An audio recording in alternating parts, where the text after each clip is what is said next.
श्री स्वामी समर्थ। तुमचे सर्वांचे माझ्या यूट्यूब चॅनलमध्ये खूप खूप स्वागत। तुमच्या सर्वांच्या इच्छा मनोकामना पूर्ण होत हीच स्वामी महाराजांच्या चरणी प्रार्थना करते आणि आजच्या आपल्या एका नवीन व्हिडिओला सुरुवात करते। तर आजच्या व्हिडिओमध्ये आपण पाहणार आहोत तर ते म्हणजे बघा गुढीपाडवा। आणि आपण गुढीपाडव्याला जर काही उपाय केले तर बघा वर्षभर आपल्या घरामध्ये नक्कीच सुख समाधान समृद्धी नांदेल, अगदी आपल्या घरात भरभराटी होईल। आता गुढीपाडव्याला करण्यासारखे काही शास्त्रानुसार उपाय आहेत, तर तेच उपाय आपण आजच्या व्हिडिओमध्ये अगदी सविस्तररित्या जाणून घेणार आहोत। आपल्या जीवनातील ज्या काही समस्या आहेत, ज्या काही आर्थिक अडचणी आहेत, मग मुलांच्या बाबतीत असोत, आपल्या कुटुंबामधील सदस्यांचे मतभेद असतील, ज्या काही समस्या आहेत त्या सर्व समस्या दूर होण्यासाठीच आपण आजच्या व्हिडिओमध्ये नेमके कोणते उपाय करायचे आहेत, काय सेवा करायच्या आहेत याचबद्दल जाणून घेणार आहोत। तर बघा यावर्षी म्हणजे 2025 यावर्षी 30 मार्च रविवारच्या दिवशी गुढीपाडवा आहे। आपल्याला सकाळी सूर्योदयाच्या वेळेस गुढी उभारायची आहे। आता गुढी उभारल्यामुळे काय होतं, आपल्या घरामध्ये एक सकारात्मक ऊर्जेचा संचार होतो। गुढी उभारताना आपण मुख्य दरवाजाच्या बाहेर किंवा खिडकीपाशी देखील उभा करू शकतो। पूर्व उत्तर किंवा ईशान्य दिशेला आपली गुढी असावी। गुढीवर रेशमी वस्त्र म्हणजे साडीसारखं कापड किंवा तुम्ही नवीन कोरी साडी जरी गुढीला हे केली तरी देखील चालते। आंब्याची पानं, साखरेची माळ, कडुनिंबाची डहाळी आणि हळद कुंकू लावून आपल्याला गुढी सजवून घ्यायची असते। या दिवशी गुढीला गंध, फूल, फळ नैवेद्य अर्पण करून श्रीराम भगवान विष्णू किंवा कुलदेवीची पूजा आपल्याला या निमित्ताने करायची असते। आपल्या घरामध्ये असणाऱ्या टाकांची पूजा देखील या दिवशी अवश्य करावी आणि कुलदेवतेच्या टाकावर किंवा मूर्तीवर देखील कुंकुमार्चन अवश्य करावं। ओम श्री रामाय नमः किंवा ओम श्री विष्णवे नमः, ओम श्री कुलदेवताय नमः या मंत्राचा जप केल्यामुळे आपल्याला वर्षभर सौख्य लाभतं। नवीन वर्षाचा हा पहिलाच दिवस असल्यामुळे घरामध्ये जी काही समजा नकारात्मकता, जे काही दोष असतील, आपल्याला वाटत असेल की समजा घरामध्ये काहीतरी दोष आहे, मग वास्तुदोष असेल, पितृदोष असेल, नजर दोष असेल, या सर्व समस्या दूर होतील। आपल्या सगळ्यांनी बघा सकाळी लवकर उठायचं आहे, घराची तसेच घराबाहेर आपल्या अंगणाची देखील स्वच्छता करून घ्यायची आहे। आपल्याला या दिवशी सकाळी करता येतील तेवढीच आपल्यासाठी म्हणजे चांगली घराची स्वच्छता करून घ्यायची आहे। घरातील सगळे सदस्य यामुळे अगदी गुण्यागोविंदाने आपल्या घरामध्ये राहत असतात। जे काही मतभेद आहेत ते देखील नक्कीच दूर होतील। आता त्यानंतर बघा आपल्याला मुख्य दारावर रांगोळी काढून हळदी कुंकू गंधाची म्हणजे आपल्याला या दिवशी अगदी छान रांगोळी काढायची आहे। गुढीपाडव्याच्या दिवशी तूप, गूळ आणि कडुनिंबाची पानं खाणं अतिशय गुणकारी ठरेल। यामुळे काय होतं, आपलं आरोग्य वर्षभर चांगलं राहतं आणि आजार देखील दूर राहतात। हे मिश्रण बुद्धी तीव्र करणारं आणि रोगप्रतिकारक शक्ती वाढवणारं मानलं जातं।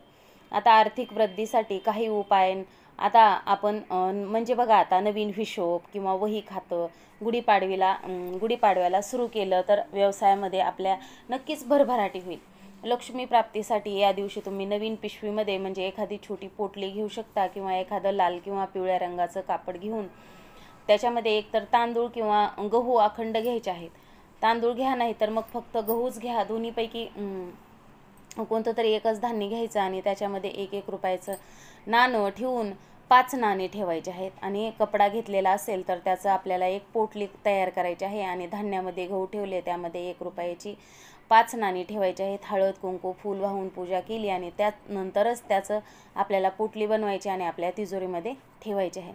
आता साधारणत बघा गुढीपाडवा येईपर्यंत तुम्हाला ही पोटली तशीच राहू द्यायची आहे आणि त्यानंतर पुन्हा तुम्ही त्यातले तांदूळ वगैरे पक्ष्यांना टाकून देऊ शकता आणि ते 1-1 रुपयाचे जे काही आपण 5 नाणे ठेवले होते ते स्वच्छ देऊन पुन्हा आपल्या पुढच्या गुढीपाडव्याला हाच उपाय आपण करू शकता। पण आता हे धान्य म्हटलं की ते खराब होऊ शकतं किंवा त्याला कीड वगैरे लागू शकते, म्हणून बघा आपल्याला थोडेफार ते पोकळ सुद्धा होऊ शकतं। तर आपण मध्ये समजा ती पोटली खोलून बघितली, उघडून बघितली आणि तर तसं वाटलं धान्य खराब होतंय तर अशा वेळेस ते धान्य तुम्ही बाहेर पक्ष्यांना वगैरे टाकून दिलं तरी देखील चालेल। मात्र टाकून देताना एका गोष्टीची काळजी घ्या, कोणी ओलांडणार नाही अशा ठिकाणी धान्य टाकून द्या किंवा तुमच्या छतावर ठेवून द्या म्हणजे पक्षी खाऊन जातील। झाडाच्या मुळाशी टाकलं तरी देखील चालेल, तिथं फक्त आपल्याला धान्य ठेवायचं आहे, हे वस्त्रासहित आपल्याला ठेवायचं नाही। लक्ष्मी प्राप्तीचा उपाय आहे तर बघा आपल्याला गुढीपाडव्याला करता येतो। यानंतर जो काही उपाय आहे तो आहे ग्रहदोष निवारण्यासाठी। गुढीपाडव्याच्या दिवशी हनुमान चालिसा, विष्णू सहस्त्रनाम किंवा रामरक्षा स्तोत्र पठण केल्यामुळे ग्रहदोष कमी होतात. या दिवशी तुम्ही दुर्गा सप्तशतीमधला एखादा अध्याय वाचला तरी देखील चालेल.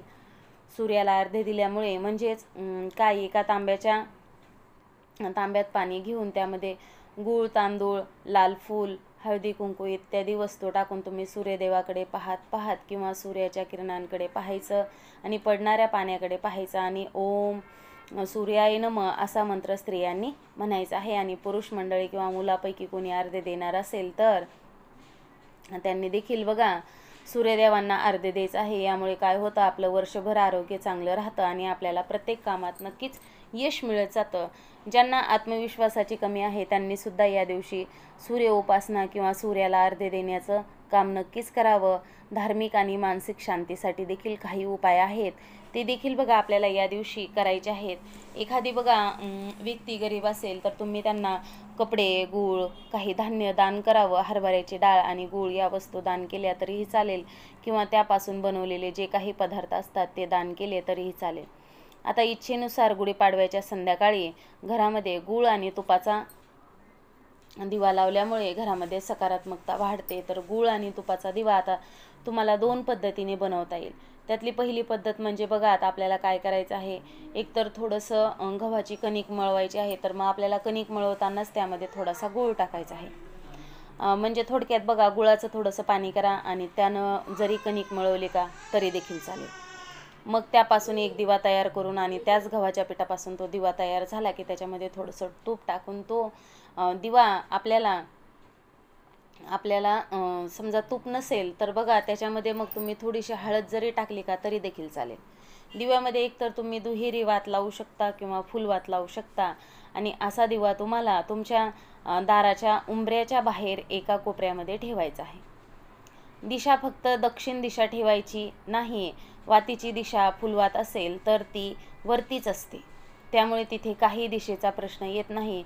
पण समजा तुम्ही दुहेरी वात लावली तर मग त्या दिव्याच्या वातीची दिशा दक्षिण दिशा न करता आपल्याला इतर कोणतीही दिशा आपण ठेवली तरीही चालेल. आता बघा ज्यांना कणकेचा दिवा बनवायचा नाही आहे तर त्यांनी पंती 4 दिवा लावला तरी चालेल. पण गुढीपाडव्याच्या दिवशी काही खास उपाय केल्यामुळे संपूर्ण वर्षभर आरोग्य, सुख, समृद्धी आणि सकारात्मक ऊर्जा मिळते. सकाळी घरातील देवघर स्वच्छ करून घरामध्ये तुम्ही गंगाजल शिंपडू शकता किंवा तुम्हाला मंगल कलशातलं पाणी बदलायचं असेल तर त्या कलशात लस थोडंसं पाणी तुम्ही तुमच्या घरभर थोडं थोडं करून शिंपडू शकता, कारण ते पाणीसुद्धा पवित्रच असतं. तुळशी आणि विष्णूंची पूजा केल्यामुळे घरामध्ये धन आणि सौख्य वाढते. या दिवशी भगवान श्रीराम, देवी लक्ष्मी आणि गणपती कुलदेवतेची पूजा केल्यामुळे वर्षभर संकट दूर राहतात. तर असा हा गुढीपाडव्याचा दिवस अतिशय महत्त्वाचा असतो. 3.5 मुहूर्तापैकी पूर्ण एक मुहूर्त असतो. तुम्हाला काही नवीन गोष्टींची सुरुवात करायची असेल तर ती देखील तुम्ही या दिवशी नक्कीच करू शकतात. तर अशा प्रकारे बघा आपण गुढीपाडव्याच्या दिवशी अगदी सहज शक्य होतील असे हे उपाय आपण जाणून घेतलेले आहेत. तर तुम्हाला माझा हा व्हिडिओ आवडला असेल तर नक्कीच तुम्ही व्हिडिओला एक लाईक करा, शेअर करा आणि चॅनलला देखील सबस्क्राईब नक्कीच करा. आजची झालेली सेवा स्वामी महाराजांच्या चरणी अर्पण करते आणि माझा हा व्हिडिओ इथंच थांबवते. श्री स्वामी समर्थ. जय जय स्वामी समर्थ. धन्यवाद.